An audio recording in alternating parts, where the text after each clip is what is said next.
जय माता दी। व्यास जी बोले, हे राजन, इसके पहले मैं आपसे रमणीय मणि द्वीप का वर्णन कर चुका हूँ।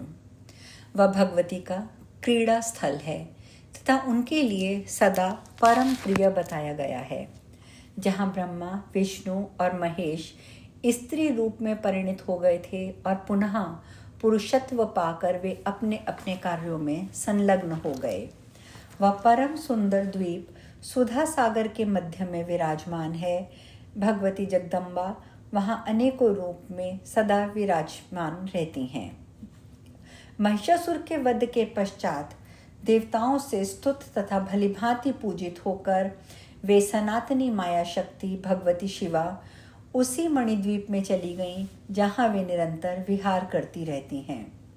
उन सर्वेश्वरी भगवती को अंतर्हित देखकर देवताओं ने सूर्यवंश में उत्पन्न महाबली एवं सभी शुभ लक्षणों से संपन्न अयोध्यापति शत्रुघ्न नामक पराक्रमी राजा को महिषासुर के सुंदर आसन पर अभिषिक्त किया। इस प्रकार इंद्र आदि सभी प्रधान देवता शत्रुघ्न को राज्य प्रदान करके अपने अपने वाहनों से अपने अपने स्थानों को चले गए। हे भूपते, उन देवताओं के चले जाने पर पृथ्वी पर धर्म राज्य स्थापित हो गया। प्रजाएं सुखी हो गईं। मेघ उचित समय पर जल बरसाते थे। पृथ्वी पर उत्तम धान्य उत्पन्न होते थे। वृक्षों, फलों तथा फूलों से सदा लदे रहते थे और वे लोगों के लिए बड़े सुखदायक हो गए। घड़े के समान थन वाली दुधारू गौवें मनुष्यों को उनकी इच्छा के अनुसार दूध दिया करती थी। स्वच्छ एवं शीतल जल वाली नदियाँ सुगमता पूर्वक बहती थीं और पक्षियों से सुशोभित रहती थीं। ब्राह्मण वेद तत्वों के ज्ञाता हो गए और यज्ञ कर्म में प्रवृत्त रहने लगे। क्षत्रिय धर्म भाव से ओतप्रोत हो गए और सदा दान तथा अध्ययन में तत्पर रहने लगे। सभी राजा शस्त्र विद्या प्राप्त करने में संलग्न हो गए। वे सदा प्रजाओं की रक्षा करने लगे और उनका दंड विधान न्याय के अनुसार चलने लगा और वे शांति गुण से संपन्न हो गए। सभी प्राणियों में परस्पर मेलजोल रहने लगा। खानों से मनुष्यों को अपार धन प्राप्त होने लगा और गौशालाएं समुदाय से संपन्न हो गईं। हे नृपश्रेष्ठ, उस समय धरातल पर ब्राह्मण, क्षत्रिय, वैश्य और शूद्र ये सब के सब देवी की भक्ति में संलग्न हो गए। सर्वत्र मनोहर यज्ञ मंडप और यज्ञ यूप दृष्टिगोचर होते थे। ब्राह्मणों तथा क्षत्रियों द्वारा संपन्न किए गए यज्ञों से सारी पृथ्वी सुशोभित होने लगी। उस समय स्त्रियां पतिव्रत, धर्मपरायण, सुशील तथा सत्यनिष्ठ थीं और पुत्र पिता के प्रति श्रद्धा रखने वाले तथा धर्मशील होते थे। पृथ्वी तल पर पाखंड तथा अधर्म कहीं भी नहीं रह गया। उस समय वेदवाद और शास्त्रवाद के अतिरिक्त अन्य कोई वाद प्रचलित नहीं थे। उस समय किसी ने भी परस्पर कलह नहीं होता था, दीनता नहीं थी, किसी भी अशुभ बुद्धि नहीं रह गई थी। सभी जगह लोग सुखी थे और आयु पूर्ण होने पर ही उनकी मृत्यु होती थी। किसी की अकाल मृत्यु नहीं होती थी। मित्रों में वियोग नहीं होता था। स्त्रियों पर कभी विपत्तियां नहीं आती थी। अनावृष्टि नहीं होती थी। ना अकाल पड़ता था, ना तो दुखदायिनी महामारी ही मनुष्यों को ग्रसित करती थी। ना किसी को रोग था, ना तो लोगों का आपस में डाह और विरोध ही था। सर्वत्र नर तथा नारी सब प्रकार से सुखी थे। सभी मनुष्य स्वर्ग में रहने वाले देवताओं की भांति आनंद भोगते थे। हे राजन, उस समय चोर, पाखंडी, धोखेबाज, दंभी, चुगलखोर, लंपट तथा जड़ प्रकृति वाले मनुष्य नहीं रह गए थे। हे भूपते, वेदों से द्वेष करने वाले तथा पापी मनुष्य उस समय नहीं थे, अपितु सभी लोग धर्मनिष्ठ थे और नित्य ब्राह्मणों की सेवा में संलग्न रहते थे।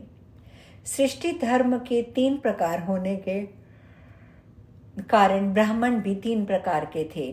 सात्विक, राजस तथा तामस। उनमें सत्व वृत्ति वाले सभी सात्विक ब्राह्मण वेदों के ज्ञाता तथा यज्ञ कार्यों में दक्ष, दान देने की प्रवृत्ति से रहित, दयालु तथा संयम रहने वाले थे। वे धर्मपरायण रहकर सात्विक अन्नों से यज्ञ करते हुए सदा पुरोडाश के द्वारा विविध विधि विधान से हवन करते थे और पशु बलि के द्वारा कभी भी यज्ञ संपन्न नहीं करते थे। हे राजन, वे सात्विक ब्राह्मण दान, अध्ययन और यज्ञ, इन्हीं 3 कार्यों में सदा अभिरुचि रखते थे।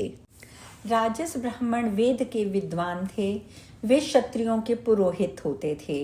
वे सदा 6 कर्मों में ही संलग्न रहते थे: यज्ञ करना, यज्ञ कराना, दान देना, दान लेना, वेद पढ़ना और वेद पढ़ाना। ये ही उनके 6 कर्म थे। तामस प्रकृति वाले ब्राह्मण क्रोधी और राग द्वेष परायण रहते थे। वे सदा राजाओं के यहाँ कर्मचारी के रूप में कार्य करते थे। वे कुछ कुछ अध्ययन में भी संलग्न रहते थे। इस प्रकार महिषासुर का वध हो जाने पर सभी ब्राह्मण सुखी, वेदपरायण, व्रतनिष्ठ तथा दान धर्म में संलग्न हो गए। क्षत्रिय प्रजापालन में लग गए, वैश्य व्यवसाय में तत्पर हो गए और कुछ अन्य वैश्य कृषि, वाणिज्य, गोरक्षा तथा सूद पर धन देने के कर्म में प्रवृत्त हो गए। इस प्रकार महिषासुर के संहार के पश्चात सारा जन समुदाय आनंद से परिपूर्ण हो गया। प्रजाओं की व्याकुलता दूर हो गई। उन्हें पर्याप्त धन प्राप्त होने लगा। गौवें परम सुंदर और परम दूध देने वाली हो गई। नदियां प्रचुर जल से भर गईं। वृक्ष बहुत अधिक फलों से लद गए और सभी मनुष्य रोग रहित हो गए। कहीं भी किसी प्राणी को मानसिक व्याधियां तथा प्राकृतिक आपदाएं व्यथित नहीं करती थी। उस समय सभी प्राणी अकाल मृत्यु को प्राप्त नहीं होते थे। वे सब प्रकार के वैभव से संपन्न तथा निरोग रहते थे। वेद प्रतिपादित धर्म में तत्पर रहते हुए सभी लोगों ने भगवती चंडिका के चरण कमलों की सेवा में ही अपना चित्त लगा दिया था। व्यास जी आगे बताते हैं, हे राजन, सुनिए, मैं आपसे देवी का उत्तम चरित्र कहता हूँ। यह संपूर्ण प्राणियों को सुख देने वाला तथा समस्त पापों का नाश करने वाला है। पूर्व काल में शुंभ और निशुंभ नामक 2 असुर भाई थे। वे बड़े बलवान, महापराक्रमी तथा पुरुषों से अवध्य थे। उनके पास बहुत से सैनिक थे। वे दोनों वीर देवताओं को सदा दुख देते रहते थे। वे बड़े दुराचारी और मदमत्त थे। उनके पास बहुत अधिक दानव थे। अंबिका ने देवताओं के हित के लिए उन दोनों दानवों को अपने परिचरों समेत अत्यंत भीषण संग्राम में मार डाला।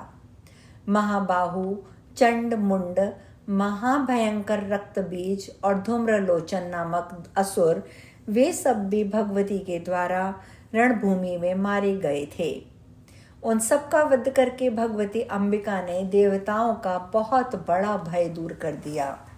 तदंतर देवताओं ने पवित्र सुमेरु पर्वत पर उन देवी का स्तवन करके उनका विधिवत पूजन किया। राजा बोले, पूर्व काल में दोनों दानव कौन थे? वे बड़े बड़े बलशालियों से भी श्रेष्ठ कैसे हुए? उन्हें राज सिंहासन पर किसने प्रतिष्ठित किया? स्त्री के द्वारा वह कैसे मारे गए और किस देवता की तपस्या के परिणाम स्वरूप प्राप्त वरदान से वे महाबली हुए और वे किस प्रकार मारे गए?